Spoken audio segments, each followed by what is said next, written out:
All right. Hello, welcome back to my YouTube channel. I'm back with Anthony. We haven't done a couples Q&A in a long time, so I figured it'd be appropriate to do it. I think it's been quite a while. We've been dating for how many, almost a year and 7 months. Wow, and we've been living together for a year and 3 months. That math is correct. 4 months we were dating, we moved in with each other. Yeah, pretty crazy. But I put a question box up on Instagram. I asked you guys to give us questions, and here we are. Anthony just turned 21. Yeah.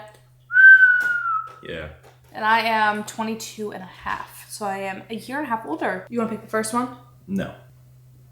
Well.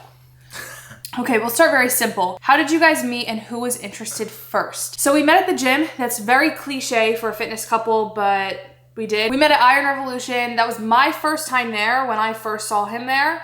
And he's been going there for quite a while. And I looked at him and I was like, ooh, he's really cute. And then I found his Instagram later on that day and I was like, oh my God, he's only 18. But I thought he was cute still.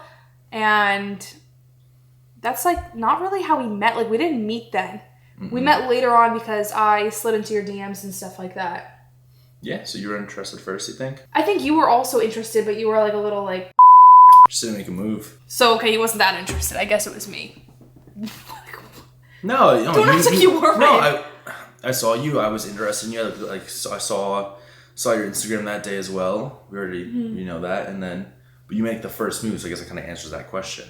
Okay, so I guess I was interested first, but I acted on it first. Mm-hmm. I don't think he ever would have acted on it, so whatever. First ever date? I mean, I wouldn't really consider our workouts to be our first date. Like we were like friends when we started working out together. We had a phase of we worked out with each other for a little bit. So that was like kind of getting to know each other and stuff. Wasn't really a date.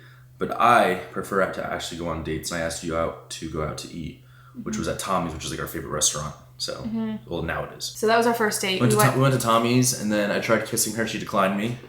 And then I want to continue the night. We went to like a bay and just walked the boardwalk type of thing and dropped her off. What is the realest part about maintaining a serious relationship? I would say, I want you to answer this too.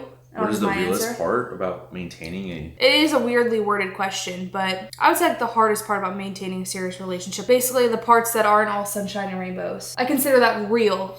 Okay. Because like social media will pretty much always portray it to be like nice. I'd say getting through little arguments, because obviously you can escalate a little argument into a big argument and it doesn't need to be a big argument, but because of emotions and things like that. What if we do that? What's funny? We do that.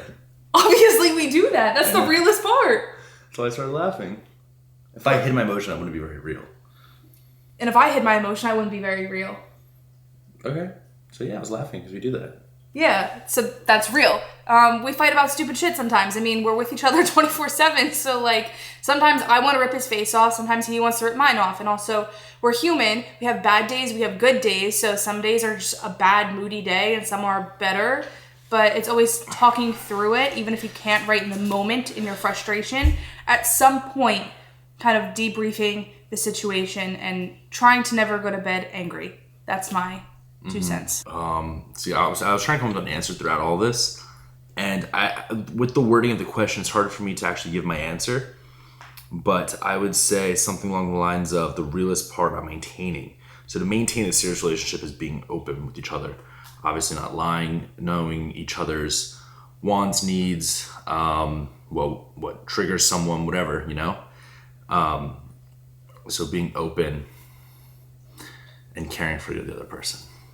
Is that a good answer? Being open, honest. Yeah. I find it hard to lie. I can't really lie to people about things. It's like I have a very guilty conscience. So to me, I'm always open because I can't lie. You know, like if he asks a question, he likes to ask a lot of questions. If he asks a question, I answer it because like I just like, why lie? It's so stupid. Because then you're caught up in this web of lying. Like that's just, like just tell the truth, you know? This is a question I should actually ask you.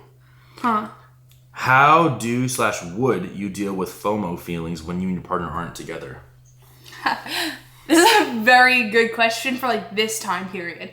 Okay, so if you guys don't know, you probably like don't know because you don't know everything like behind the scenes. We are literally with each other 24/7, except for like honestly too much sometimes.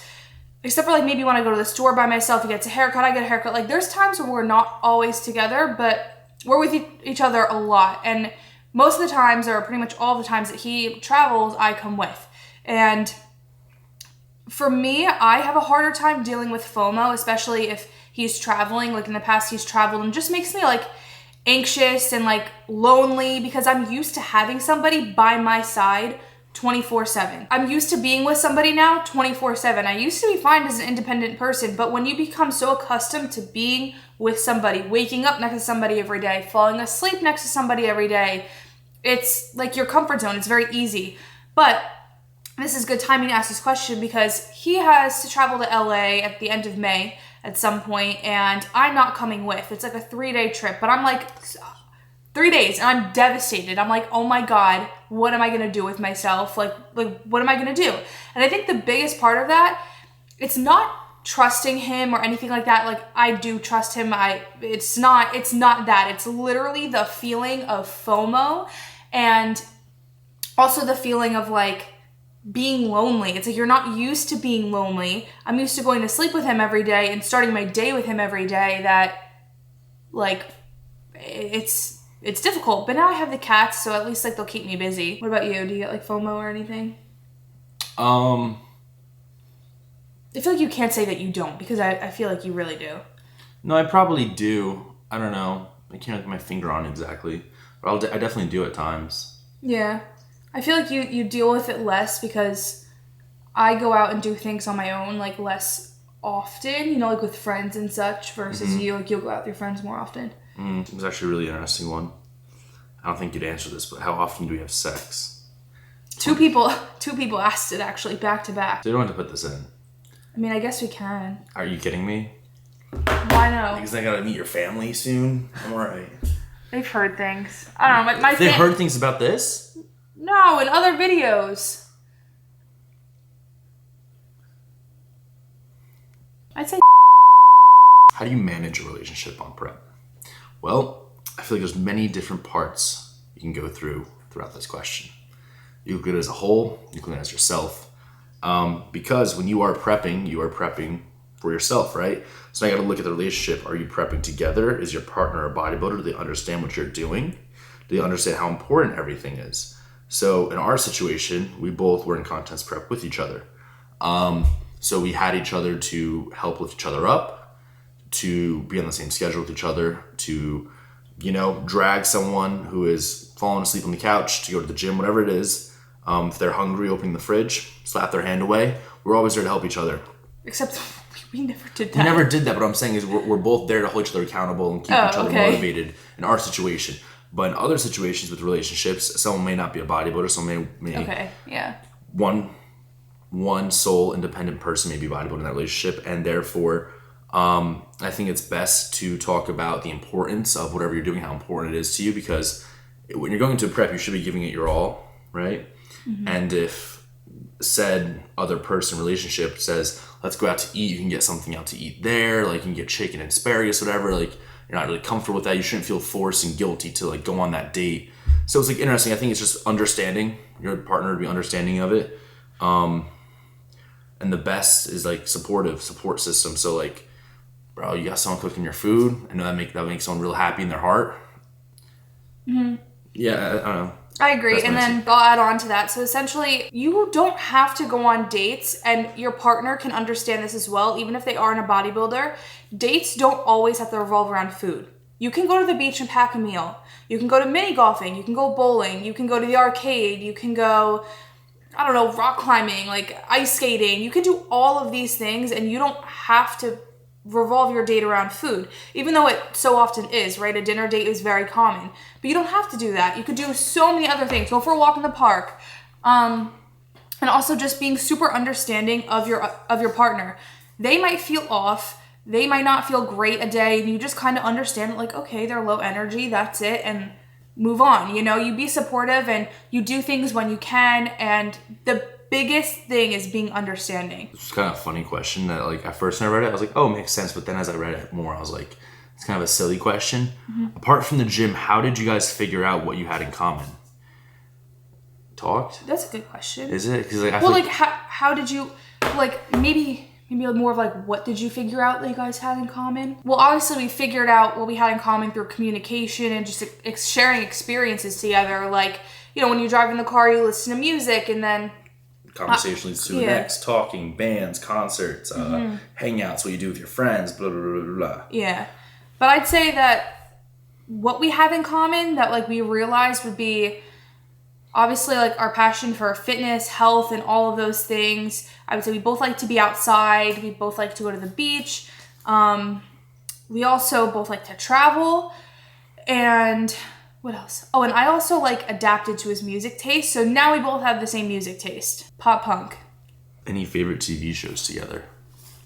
We've watched quite a few. You, obviously. That's just a really good one. The Boys on Amazon Prime was really good. Reacher. That was really good. Also Amazon Prime, 1 season. What else? We've watched so many. Who was a shorter fuse on prep? Wow, that was quick. I mean, listen, the viewers can guess why. There's other factors that go into prep that are not just diet that, you know, fill in the blank. But it's never bad to the point where it's unbearable. It's just he, like, closer to show, he was more tired than anything. And it wasn't a short fuse. It was just, like, no energy to speak to you, no nothing, which was fine. But to me, I was, like, cleaning the house, like, a week out. Like, I was fine. Oh, babe, stop. Like, don't get my hair wet. I already blow-dried it. What the hell? Oh, no. You blow-dried it. Does having a significant other during prep help? For me, I can't answer the flip side of it. I've never been single in a prep. So, to me, yeah, I guess it did help because I had somebody there with me. But it also helped more with my reverse because he taught me the ropes. Even though he never did a proper reverse himself, he knew what a proper reverse consisted of. So he kind of rubbed off on me in that way, and he did it himself. I'll answer it. Mm-hmm. Comparing two preps in a relationship and without, I would definitely say being in a relationship was an easier prep because you have that support system. You're not lonely. You can if you live with each other, you're having fun with each other in whatever way you can. I'll be honest, having all the time helped. You don't have to put that in. So yeah. Definitely helps being in a relationship. Most difficult thing for you two to talk about. I think I can answer this for the both of us. Okay. I would say our past. It's very fucking hard. In any relationship, it is so hard to talk about your significant other's past because more likely than not, they do have a past, right? They've had a past relationship, past hookups, any of these things. They most likely have that. And it's hard to hear about it because when you see your partner as somebody that's like somebody you love so much, they're pure to you, like they love you so much, like how the hell could they do these things with somebody else? And it doesn't make sense. Especially, I realize from a guy's perspective, they tend to hold on to it longer and they dwell on the past longer than a female. A female thinks more towards the future, right? They want to get married, they want to do all these future things that they're so willing to wipe away the past for it. But a guy will dwell on a girl's past a lot more. But that doesn't mean that you ever shy away from that conversation in your relationship. You need to have it. In my opinion, you need to have it. We had the conversation about the both of our past, I'd say a month into our relationship. It was like a little bit over a month. Yeah. Until after we started dating officially. Mm-hmm. And it's hard. Like, yeah, like there's tears. Like there's like, you don't want to hear that. Did they do anything wrong?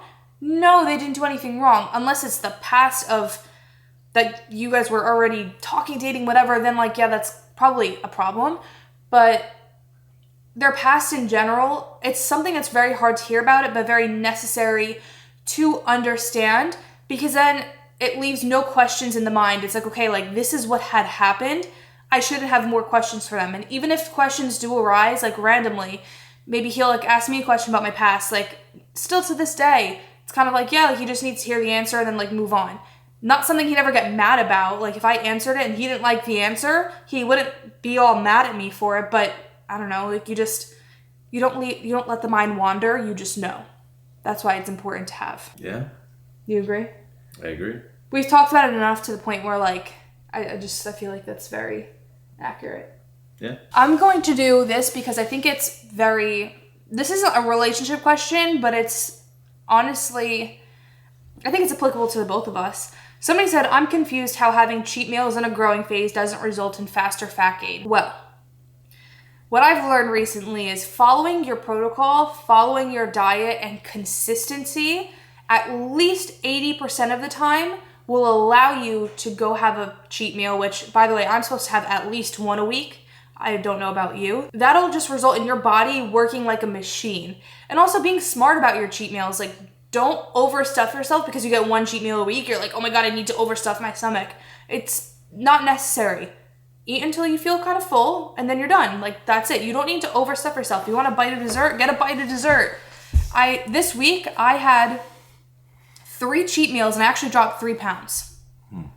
So I don't know, but that's what happened. When I first heard you ask the question, my mind took it in the way the person's asking it is very literal. As in, yes, if you're on a diet and you're allowed to have 1 cheat meal a week, and that cheat meal is going to be more calorically dense, yes, it should yield in faster weight gain because you're having, let's say, maybe 300 more calories of junk food than your typical meal that you're replacing there, right? So yes, in theory, it should increase your weight.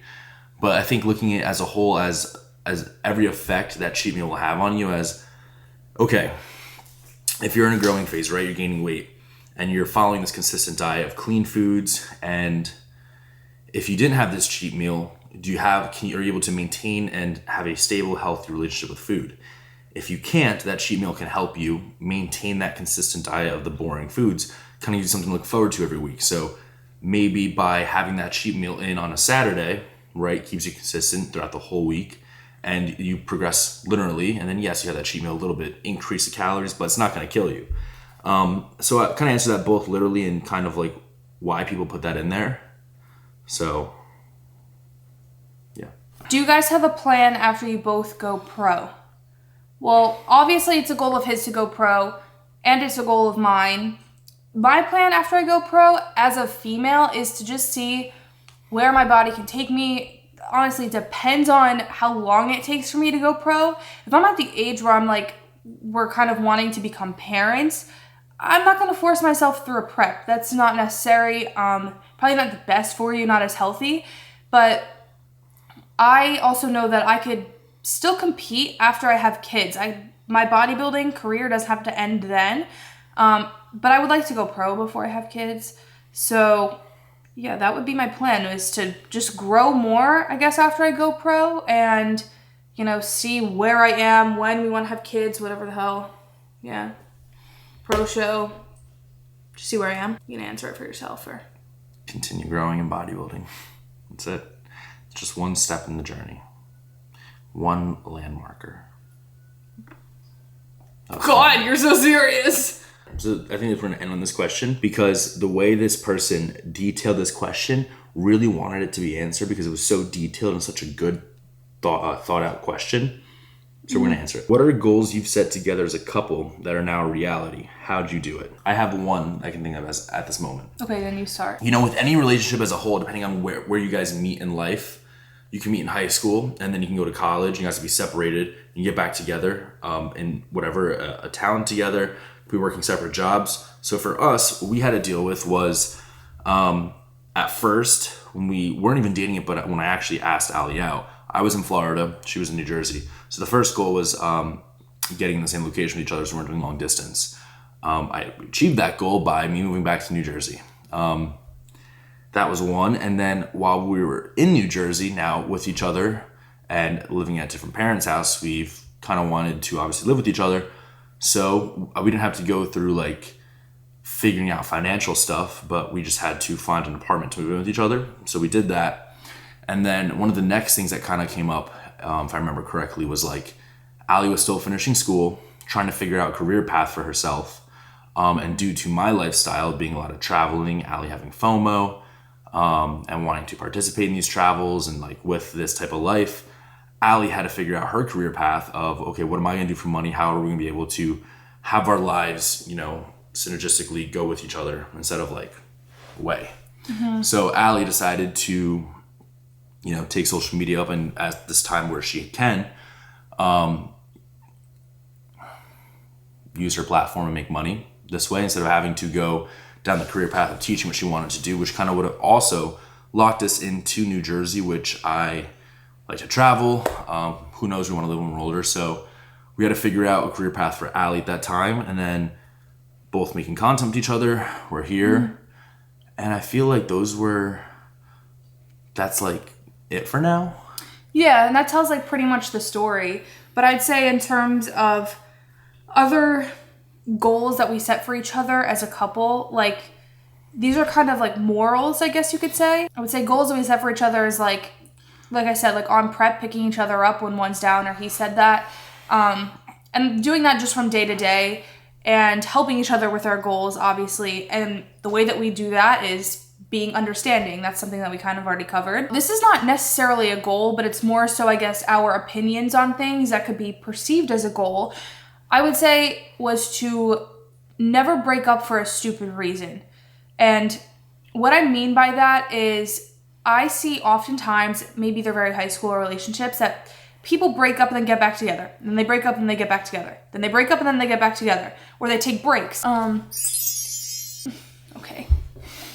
But the both of us, we discussed that we don't believe in breaks like that. We don't believe in any of that. Listen, it's okay to be angry and it's okay to have your feelings on something. And it's okay to have differences and differing opinions and all of these things. But like, to the both of us... Don't be silly. Basically, Don't be silly.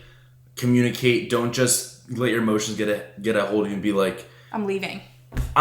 We're done. Yeah. And then like as the storm calms down, you're like... Wait, yo, babe, I love you still. Like, you know? Yeah. Sit with each other through that rain cloud and make a shield with your own hands of love and umbrella to stop the storm. All right. Well, thank you guys for watching, and I'll catch you in the next one. I'm not posting a workout with this because I truly just don't want to record in the gym today. Okay? Peace out. Love you. Bye.